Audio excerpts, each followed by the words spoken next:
ولا تجعل في قلوبنا غلا للذين آمنوا ربنا إنك رؤوف رحيم. وقال تعالى تلك أمة قد خلت لها ما كسبت ولكم ما كسبتم ولا تسألون عما كانوا يعملون. اللہ تعالیٰ کا شکر، اس کا کرم، اس کا احسان ہے کہ پھر ہم لوگ آن لائن ہی صحیح کچھ باتیں سننے کے لیے جمع ہوئے ہیں۔ آپ حضرات کا جو پروگرام ہوا تھا ہم بہت کوشش کیے، لیکن اس کے بعد قدر اللہ ما شاء، اللہ تعالیٰ کے حکم کے سامنے یا اس کی تدبیر کے سامنے انسان بیکار ہوتا ہے، اس لیے حاضر نہیں ہو سکا۔ اب پھر یہ جو آن لائن سلسلہ ہے ہم لوگ شروع کر رہے ہیں۔ اللہ تعالیٰ ہمیں سچ بولنے کی توفیق دے، حق بولنے کی توفیق دے، اور سننے والے کو اس پر غور کرنے سمجھنے کی توفیق عطا فرمائے۔ ہم اس سے پہلے خلفائے راشدین رضوان اللہ تعالی اجمعین کی سیرت مختصر بیان کیے ہیں۔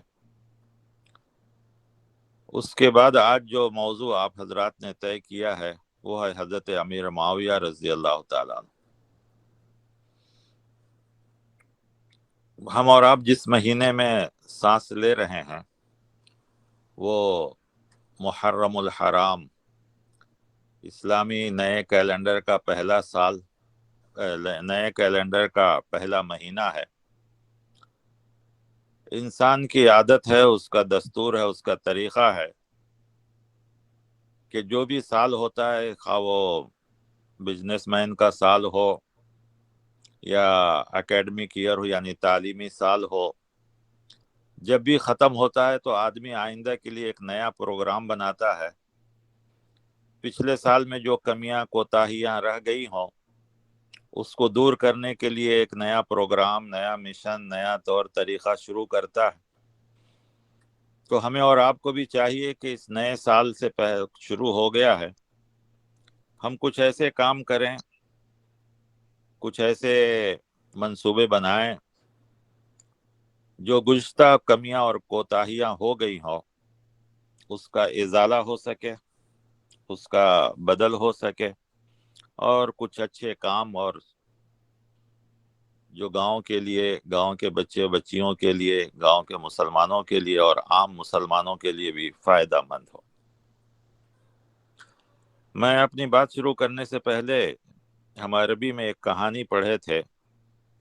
اس کو ذکر کرتا ہوں۔ وہ یہ ہے کہ ایک بار ایک بادشاہ راستے سے جا رہا تھا، تو اس نے دیکھا کہ ایک بوڑھا آدمی زیتون کا درخت لگا رہا ہے۔ اور یہ اس زمانے کی بات ہے جب ہر چیز جو ہے اوریجنل یعنی آرگینک ہوا کرتا تھا، اصل، آج کی چیزوں کی طرح نہیں جو آرٹیفیشیل بنائے جا رہے ہیں، بہت جلد تیار ہو جاتی ہیں، ویسا نہیں تھا۔ اور آپ کو معلوم ہے کہ زیتون کا درخت کافی دنوں کے بعد پھل دیتا ہے، لیکن یہ درخت لگانے والا آدمی بہت بوڑھا تھا، جو بالکل اپنے آخری عمر کو پہنچ چکا تھا۔ بادشاہ نے دیکھا تو بڑا تعجب کیا، کہا کہ بزرگ، آپ جو درخت لگا رہے ہیں یہ تو آپ کی زندگی میں پھل نہیں دے گا، کیونکہ آپ بالکل آخری عمر کو پہنچ چکے ہیں، اور یہ پودا جو اب لگ رہا ہے بڑا ہوگا، پھر اس کے بعد کئی سالوں کے بعد پھل دے گا۔ اس بوڑھے آدمی نے بادشاہ کو جو جواب دیا، بادشاہ اس سے لاجواب ہو گیا۔ کہا، دیکھیے، میں اپنے بڑوں کے لگائے ہوئے درخت سے فائدہ اٹھایا، اب میں درخت لگا رہا ہوں تاکہ آنے والی نسل فائدہ اٹھائے۔ بادشاہ بہت خوش ہوا اور اسے سونے کی تھیلی دیا، اس زمانہ وہی تھا اشرفی۔ بوڑھے آدمی نے پھر کہا، بادشاہ دیکھیے، آدمی کے اندر اگر خلوص للہیت ہو تو اس کی محنت کا اجر، اس کا درخت وقت سے پہلے ہی پھل دے دیتا ہے۔ میرا درخت ابھی لگا ہی نہیں، پھل دے دیا۔ بادشاہ پھر خوش ہوا، پھر کچھ اشرفیاں دیا۔ بوڑھے آدمی نے کہا، دیکھیے بادشاہ، انسان کی نیت درست ہو، ارادے اچھے ہوں تو ہر درخت تو سال میں ایک بار پھل دیتا ہے، لیکن میرے درخت نے وہ لگنے سے پہلے ہی 2 بار پھل دے دیا۔ بادشاہ تیسری بار خوش ہوا، ان کو اشرفی دیا اور وزیر سے کہا کہ جلد سے جلد یہاں سے نکلو، ورنہ ہماری ساری اشرفیاں خالی ہو جائیں گی۔ تو خیر، آخری حصے پہ آپ نہ جائیے، بوڑھے کے اس پہلے اور دوسرے جواب پہ غور کیجیے کہ انہوں نے کہا کہ ہمارے بڑوں نے کچھ اچھے کام کیے تھے جس سے ہم فائدہ اٹھائے، اب ہم کچھ اچھا کام کریں، کچھ ایسا کام کریں جس سے آنے والی نسل فائدہ اٹھائے۔ سو انسان کو زندگی میں کچھ ایسا کرنا چاہیے جو دوسروں کو بھی اس سے فائدہ ہو، آنے والی نسل کو اس سے فائدہ ہو۔ اس ملک میں بہت سی چیزیں لوگوں نے کیے ہیں جس سے آج ہم اور آپ فائدہ اٹھا رہے ہیں، ہمیں اور آپ کو بھی کچھ کرنا چاہیے جو آنے والی نسل اس سے فائدہ اٹھائے۔ یہ تو میں نے سال کے تعلق سے، چونکہ اسلامی سال، نیا سال شروع ہوا ہے، اس لیے ہم نے اس کے تعلق سے بتایا۔ اب رہ گیا حضرت امیر معاویہ رضی اللہ تعالیٰ عنہ کی زندگی۔ سب سے پہلے تو آپ کا رشتہ پیارے نبی صلی اللہ علیہ وسلم سے کیا ہے؟ آپ ام المومنین ام حبیبہ رضی اللہ تعالی عنہ کے بھائی ہیں، اور یہ ام حبیبہ وہ ہیں جو مسلمان ہونے کے بعد پہلی ہجرت حبشہ کی طرف کی تھی، لیکن ان کے شوہر وہاں عیسائیت اختیار کر لیا، لیکن یہ دین پر قائم رہیں۔ سوچ کر دیکھیے ان کا ایمان کتنا مضبوط رہا ہوگا، ملک سے باہر، اکیلا، تنہا، لیکن انہوں نے دین پر اپنے آپ کو قائم رکھا۔ اللہ تعالیٰ کو یہ چیز اتنی پسند آئی کہ آخر اللہ تعالیٰ نے آپ کی شادی پیارے نبی صلی اللہ علیہ وسلم سے کروائی، اور یہ نکاح حبشہ کے بادشاہ نے کیا، اور وہاں سے پورے تحفے تحائف کے ساتھ آپ کی خدمت میں مدینہ منورہ بھیجا۔ تو ام حبیبہ اور حضرت معاویہ رضی اللہ عنہ دونوں بھائی بہن ہیں۔ جی اچھا، کچھ لوگ حضرت معاویہ رضی اللہ عنہ کو صرف ابو سفیان کی طرف جوڑتے ہیں، حالانکہ وہ بھی فتح مکہ میں مسلمان ہو گئے۔ فتح مکہ کی پہلی زندگی ان کی دیکھتے ہیں، لیکن اسلام کہتا ہے الاسلام یہدم ما کان قبلہ، اسلام لانے کے بعد پچھلی پوری گناہ اللہ تعالیٰ معاف کر دیتا ہے۔ تو ابو سفیان جب مسلمان ہوئے تو اللہ کے رسول صلی اللہ علیہ وسلم نے ان کو بڑا مقام دیا، کیونکہ وہ سردار تھے۔ تو کہا فتح مکہ کے دن کہ جو ابو سفیان کے گھر میں داخل ہو جائے اس کو بھی معافی ہے۔ اتنا بڑا مقام